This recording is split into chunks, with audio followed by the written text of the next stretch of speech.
तो तुम्बाड़ 2 की अनाउंसमेंट हो चुकी है। इसी के साथ सोहम शाह ने यह भी बताया कि इसका थर्ड पार्ट भी बनने वाला है। वो इसको पूरा ट्रिलॉजी बना के खत्म करेंगे। तो इस वीडियो में हम बात करेंगे कि तुम्बाड़ में कितने अनआंसर्ड क्वेश्चंस रह गए हैं। पार्ट 2 के अनाउंसमेंट में समय का चक्र कहा गया है वो है क्या, और इस फिल्म के रिलेशन में उस चीज का मतलब क्या है, और लास्ट में तुम्बाड़ 3 की स्टोरी क्या होने वाली है। मूवी की शुरुआत में जब हमें पूर्ति की देवी और हस्तर की कहानी सुनाई गई, उसमें हस्तर को बचाने की एक शर्त थी कि इसका नाम हर जगह से मिटा दिया जाएगा और इसको कोई नहीं पूजेगा। तो विनायक के जो पूर्वज थे उनको हस्तर के बारे में पता कैसे चला, उन्होंने देवी के गर्भ को ढूंढा कैसे और उसका मंदिर कैसे बना दिया। देवी के कोख में जाने के बाद वो एक रिचुअल करते हैं और एक आटे की गुड़िया से हस्तर को बुलाते हैं। तो वहाँ पे आटे की गुड़िया ही क्यों है? अगर हस्तर को अनाज की भूख है तो वो किसी भी शेप और साइज में चल जाएगी। तुम ही एक बार सोच के देखो कि हस्तर को अनाज की तलब भी है और उसी का भय भी, लेकिन वो आता है तभी जब आटे की गुड़िया निकलती है। और ये चीज इतनी ज्यादा इंपॉर्टेंट इसलिए है क्योंकि इसका डायरेक्ट इन्फ्लुएंस मूवी के क्लाइमैक्स पे जाता है। नंबर ऑफ आटे की गुड़िया is directly proportional to number of हस्तर्स। तुम्बाड़ में विनायक की माँ को लेके एक चीज है जो कि कभी भी एक्सप्लेन नहीं की जाती। जब वो तुम्बाड़ को छोड़ के जा रहे होते हैं तो उसकी माँ को इतनी भयानक चोट कैसे लगती है? तो इसके पीछे एक थ्योरी है कि वो अपने बेटे को फिर से जिंदा करने के लिए हस्तर के पास लेके गई, क्योंकि हस्तर जिसको भी छूता है वो मरता नहीं है और इसी के प्रयास में उसे इतनी बड़ी चोट लगी है। पर इस थ्योरी में 3 बहुत बड़ी प्रॉब्लम्स हैं। पहला ये कि उसके माँ को सिर्फ हस्तर का नाम पता था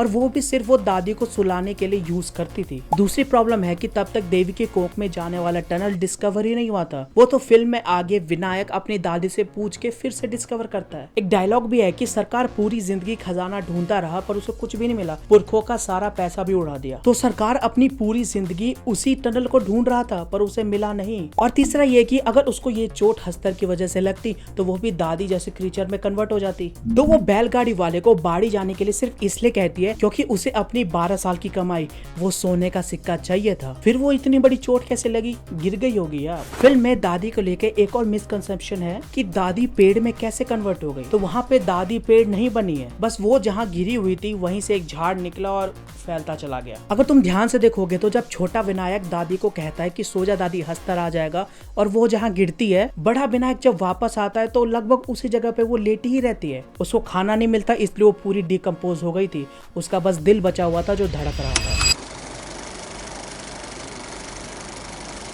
समय का पहिया गोल है, जो बीत गया वो फिर लौट के आया। दरवाजा भी एक बार फिर खुलेगा।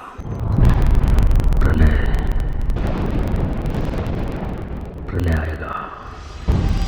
अब प्रलय कैसे आएगा इसका अंदाजा तो हम टीजर और ट्रेलर देखने के बाद ही करेंगे। पर डायलॉग समय का पहिया फिर से घूमेगा, इसका मतलब क्या है? तो यहाँ पे बात हो रही है cycle of grid and death की, जो कि तुम्बाड़ मूवी का एक सेंट्रल थीम है। हर साइकिल में एक कैरेक्टर होता है जिसका खजाने के बारे में सुन के ग्रीड जग जाता है। इसी लालच की वजह से वो गर्व में जाता है, पैसे कमाता है, फिर किसी की मौत होती है और ये साइकिल रुकती है। विनायक का पूरा आर्क भी ऐसा ही है। खजाने के बारे में सुन के उसका लालच जागता है, उसी लालच की वजह से वो वापस तुम्बाड़ आटता है, वो देवी की कोख फिर से डिस्कवर करता है, उसके अंदर जाता है, पैसे कमाता है और फिर उसी की मौत से ये साइकिल टूटती है। ये दूसरी साइकिल थी, पहले का एंड हुआ था इसकी दादी के साथ 400 साल पहले, और हर साइकिल में ये ग्रिड एक लेवल और ऊपर चला जाता है। सोहम शाह ने अपने इंटरव्यू में कहा है कि पहला पार्ट गोल्ड के ऊपर फोकस करता है और दूसरा इमोर्टैलिटी के ऊपर फोकस करेगा। तो अनाउंसमेंट की माने तो ये जो cycle of grid and death है ये विनायक का बेटा फिर से चालू करेगा। अपनी लालच की वजह से ये फिर से तुम्बाड़ आएगा। 1950 से 1970 तक की इसमें कहानी चलेगी और फिर किसी एक कैरेक्टर के डेथ से ये साइकिल फिर से एंड होगी।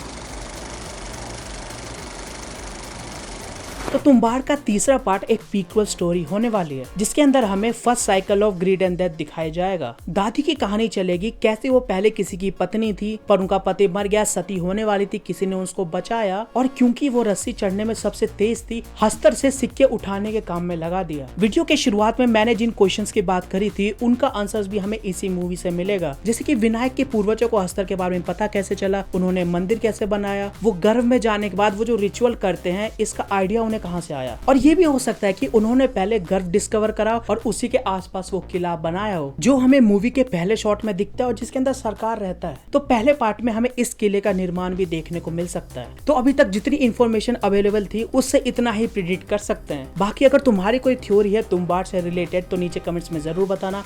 ये वीडियो पसंद आए तो इसको लाइक करो, अपने दोस्तों का शेयर कर देना और अगर चैनल पे नए हो सब्सक्राइब।